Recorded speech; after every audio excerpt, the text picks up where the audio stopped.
नमस्ते, good evening. तो आज हम अपने टीचर्स, गुरु डॉक्टर सैमुअल हनीमान सर और सभी होम्योपैथी के मास्टर्स के आशीर्वाद से, ब्लेसिंग से आज की जर्नी स्टार्ट करते हैं। लास्ट एपिसोड में हमने समझा कि आर्टिफिशियल डिजीज क्या है, कैसे होते हैं और क्या होता है बॉडी के अंदर। उसी जर्नी को आगे बढ़ाते हुए कि episode number 75, these inroads on human health affected by the allopathic non-healing art, more particularly in recent times, are of all chronic diseases the most deplorable, the most incurable.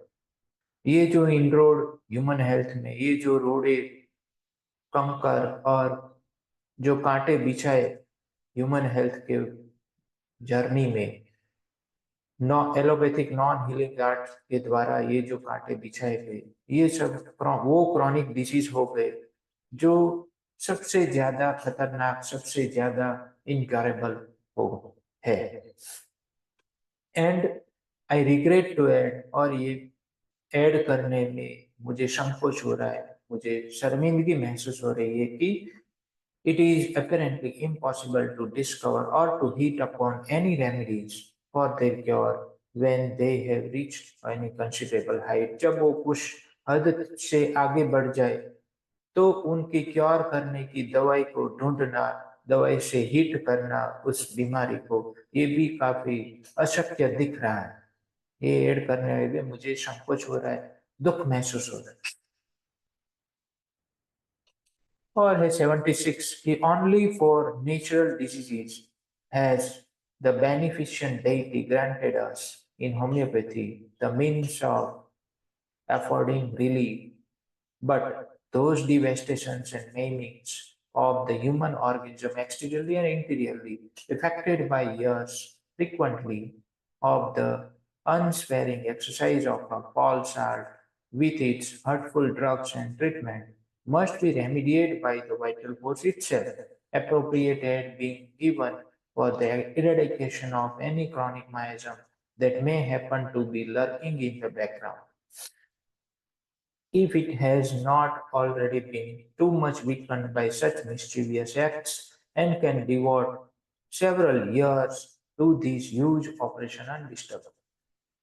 तो पीछे की जो बात है उसी को आगे बढ़ाते हुए कि सिर्फ और सिर्फ कुदरती जो बीमारियां होती है, प्राकृतिक जो बीमारियां है, उसी में बेनिफिशियंट यानी कि लाभदायी, देवी मानी यानी कि देवी, ये जो प्रकृति है, प्रकृति देवी है, महान कुदरत है, वो सिर्फ और सिर्फ प्राकृतिक बीमारियों में हमें ग्रांट देता है। किस तरीके से? होम्योपैथी में हमें ग्रांट देता है bye means of affording relief, यानी कि जो जो आराम दे, जो क्योर करे, उसके संसाधन, संसाधन यानी कि दवाइयाँ, दवाइयों के द्वारा हमें ग्रांट देता है कि आप इसको क्योर कर सकते हैं।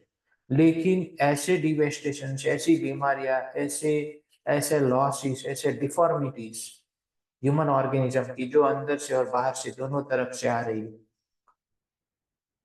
वो कई सालों की इस फॉल्स आर्ट यानी कि एलोपैथिक नॉन हीलिंग आर्ट, उसकी अनस्पेरिंग एक्सरसाइज यानी कि कभी बंद नहीं हुई ऐसी ट्रीटमेंट, जो कंटिन्यूअस ट्रीटमेंट होती है सालों की, और बार बार लगातार उसको बीडी टीडीएस में दिया जाता है, ओडी में दिया जाता है, तो उसकी लगातार फॉल्स आर्ट की जो अनस्पेरिंग ट्रीटमेंट होती है, कभी खत्म नहीं होने वाली ऐसी ट्रीटमेंट।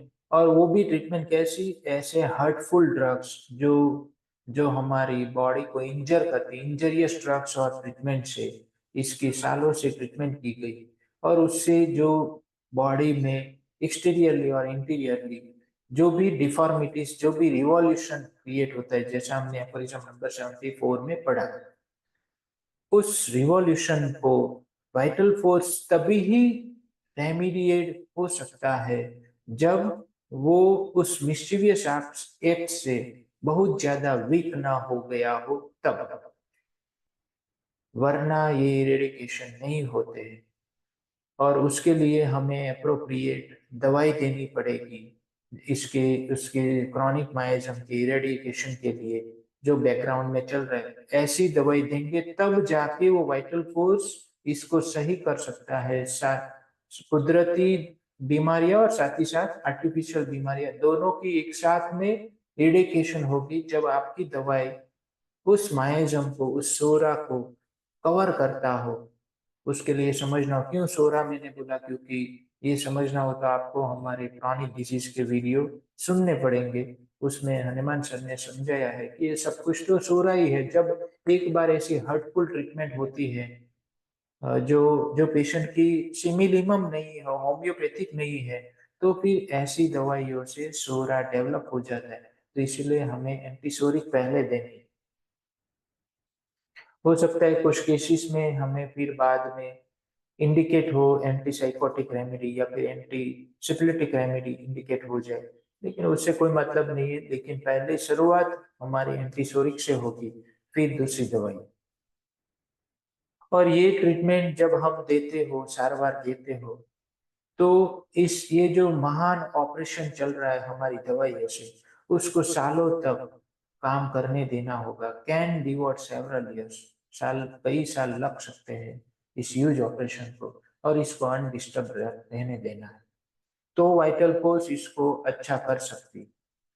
तो माय डियर फ्रेंड्स, जिनको 5 साल, 10 साल, 8 साल, ऐसे कई सालों से दवाइयाँ चल रही हो एलोपैथी की, नॉन हीलिंग आर्ट की, तो उस ऐसे पेशेंट्स में आपको पेशेंस रखनी है, राह देखनी चाहिए।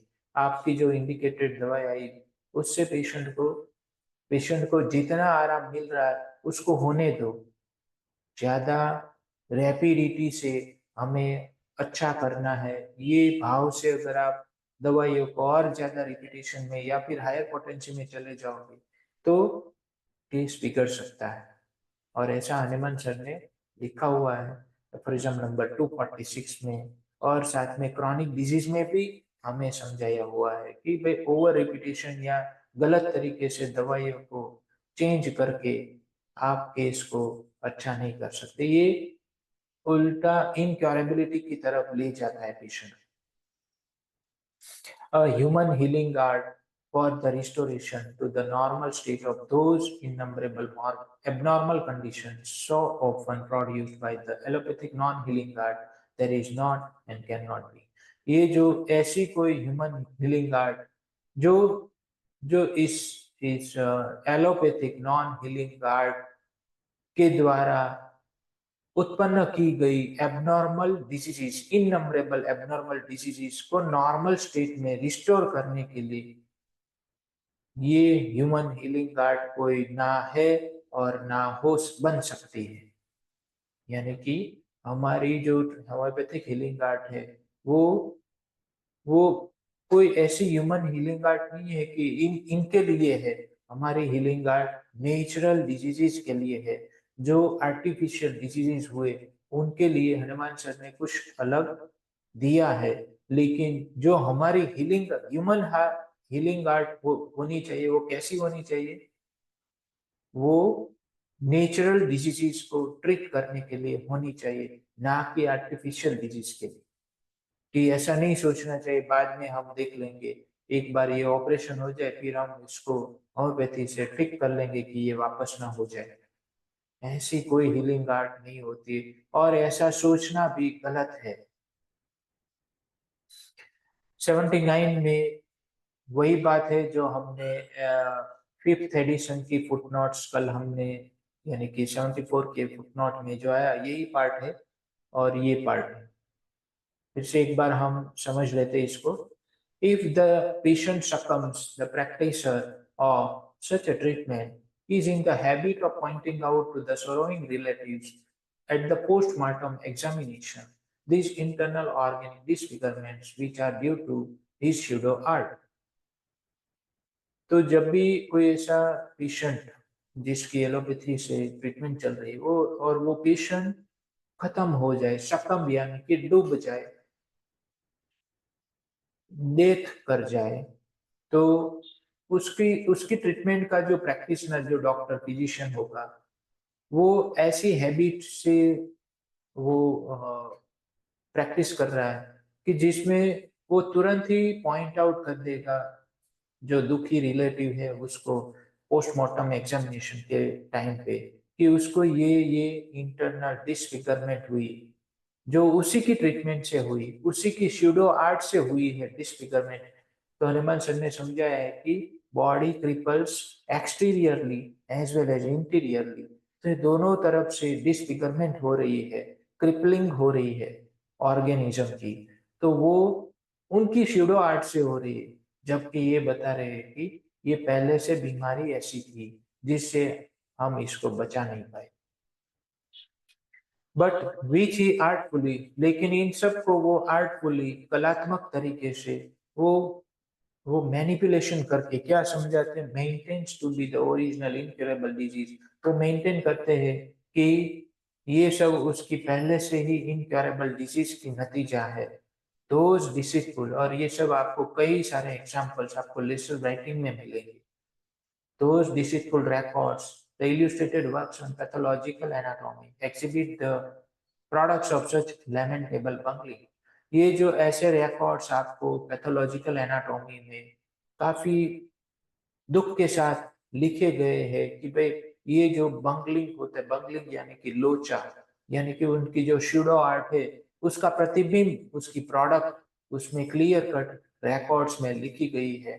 Deceased people from the country and those from the poor of cities who have died without such bungling with hurtful measures are not opened up through pathological anatomy as a rule।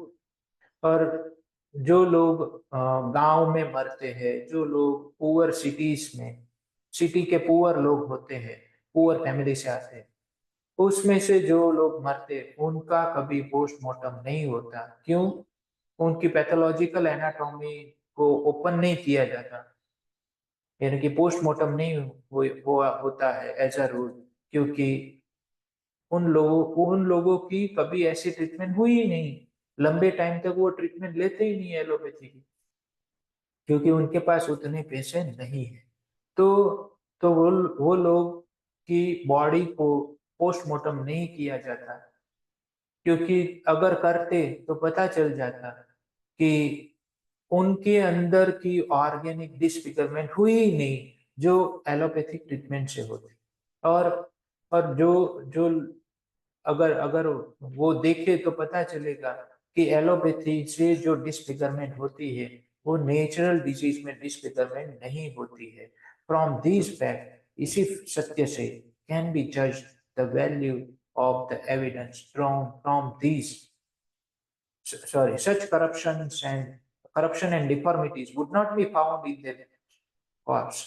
हो सकता है कि उनकी body में से ये disfigurement ना मिले, क्योंकि उन लोगों ने एलोपैथी की ट्रीटमेंट नहीं ली, शूडो आर्ट की ट्रीटमेंट नहीं ली, तो उनको ये डिसफिगरमेंट नहीं हुई, ऑर्गेनिक डिफॉर्मिटीज नहीं डेवलप हुई। इनसे बचने के लिए ये रूल बना दिया कि पोस्टमार्टम इनका नहीं होगा, जो ओल्ड एज का होगा उनका नहीं होगा, जो गांव में मरते हैं उनका नहीं होगा, जो पुअर लोग होते हैं उनका पोस्टमार्टम नहीं होगा, या पुअर सिटीज में से जो आते हैं, सिटी के पुअर में से आते, पुअर एरियाज में से उनका पोस्टमार्टम नहीं होता।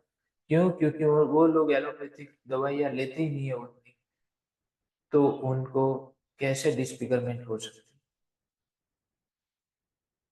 फ्रॉम दिस फैक्ट, इसी सत्य can be judged the value, इस सत्य से हम जज कर सकते हैं the value of evidence drawn from this beautiful illustrations. ये जो ब्यूटीफुल इलस्ट्रेशंस आपको मिलेगा लेसर राइटिंग से, ये जो इलस्ट्रेशन है उससे जो एविडेंस ड्रॉन होता है, जो हमें मिलता है, सबूत मिल रहा है, उसकी वैल्यू हम जज कर पाएंगे। एज वेल एज उसके साथ साथ of the honesty of this authors and book makers, ये जो ऑथर और बुक मेकर है जो लेसर राइटिंग में आपको दिए गए हैं कि कौन सी बुक से कौन से ऑथर की ये पार्ट है, वो आपको मिलेगा वहां से। उसकी ऑनेस्टी और उस एविडेंस की वैल्यू आप जज कर पाएंगे कि क्या सही क्या गलत, क्या सच क्या झूठ।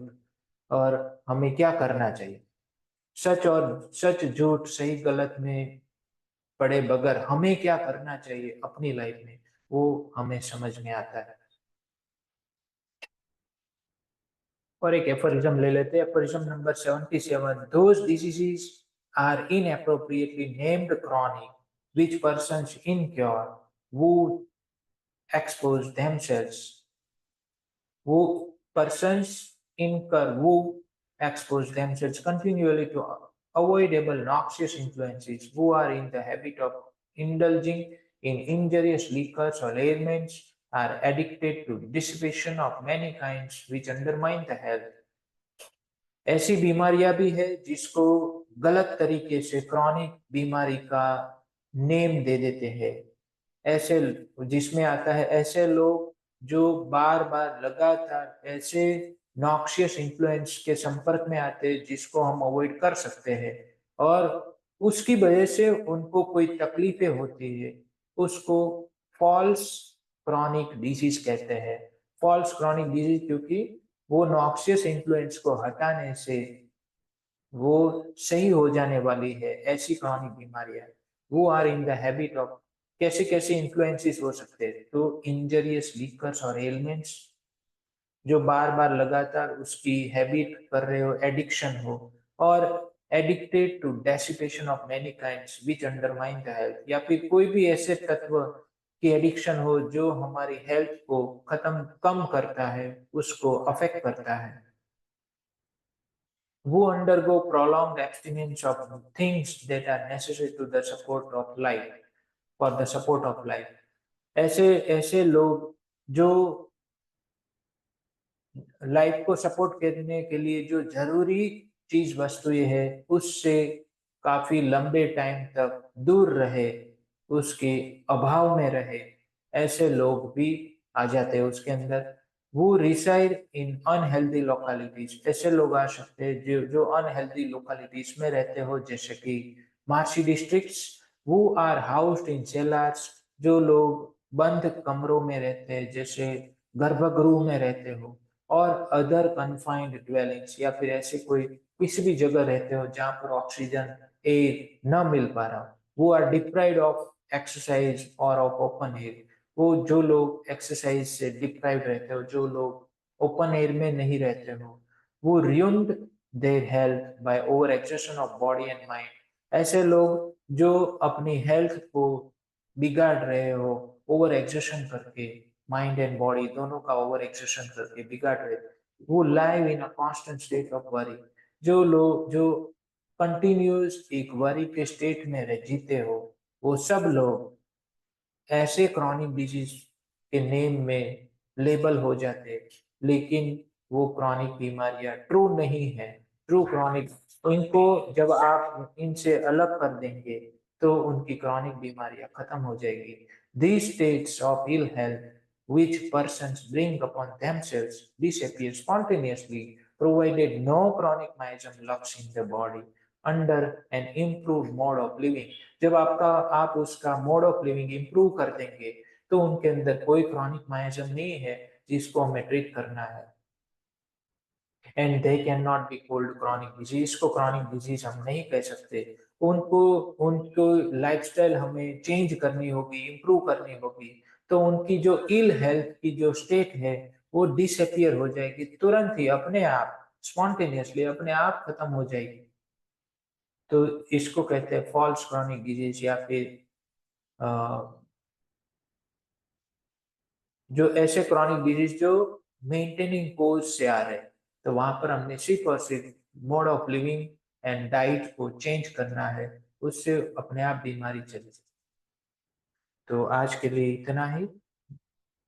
कल फिर से हम अपने रेगुलर टाइम के साथ जुड़ जाएंगे 9 बजे सुबह में, और अगली जर्नी को हम आगे बढ़ाएंगे। तब तक के लिए thank you, goodbye, take care, love you all.